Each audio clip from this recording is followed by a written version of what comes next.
لڑکیوں کے اسکول میں آنے والی نئی ٹیچر انتہائی خوبصورت اور تعلیمی طور پر بھی مضبوط تھی، لیکن اس نے ابھی تک شادی نہیں کی تھی۔ تمام لڑکیاں اس کے ارد گرد جمع ہو گئیں اور مذاق کرنے لگیں کہ میڈم آپ نے ابھی تک شادی کیوں نہیں کی۔ میڈم نے داستان کچھ یوں شروع کی کہ ایک عورت کی 5 بیٹیاں تھیں۔ شوہر نے اس کو دھمکی دی کہ اگر اس بار بھی بیٹی پیدا ہوئی تو اس کی بیٹی کو باہر کسی سڑک یا چوک پر پھینک آؤں گا۔ خدا کی مرضی وہ ہی جانے کہ چھٹی بار بھی بیٹی ہی پیدا ہوئی اور شوہر نے بیٹی کو اٹھایا اور رات کے اندھیرے میں شہر کے بیچوں بیچ چوک پر رکھ آیا۔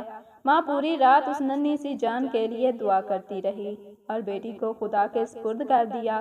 دوسرے دن صبح والد جب چوک سے گزرا تو دیکھا کہ کوئی بچی کو نہیں لے کے گیا۔ باپ بیٹی کو واپس گھر لایا، لیکن دوسری رات پھر بیٹی کو چوک پر رکھ آیا۔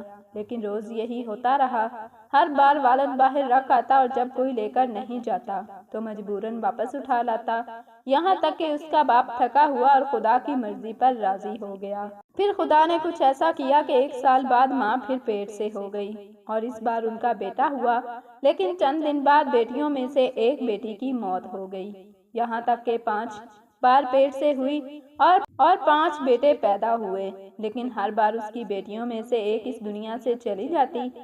صرف ایک ہی بیٹی زندہ بچی اور وہ وہی بیٹی تھی جس سے باپ جان چھڑانا چاہ رہا تھا۔ ماں بھی اس دنیا سے چلی گئی۔ ادھر 5 بیٹے اور ایک بیٹی سب بڑے ہو گئے۔ ٹیچر نے کہا، پتہ ہے وہ بیٹی جو زندہ رہی کون ہے؟ وہ میں ہوں، اور میں نے ابھی تک شادی اس لیے نہیں کی کہ میرے والد اتنے بوڑھے ہو گئے ہیں کہ اپنے ہاتھ سے کھانا بھی نہیں کھا سکتے اور کوئی دوسرا نہیں جو ان کی خدمت کرے، بس میں ہی ان کی خدمت کیا کرتی ہوں۔ اور وہ 5 بیٹے کبھی کبھی آ کر باپ کا حال چال پوچھ جاتے ہیں۔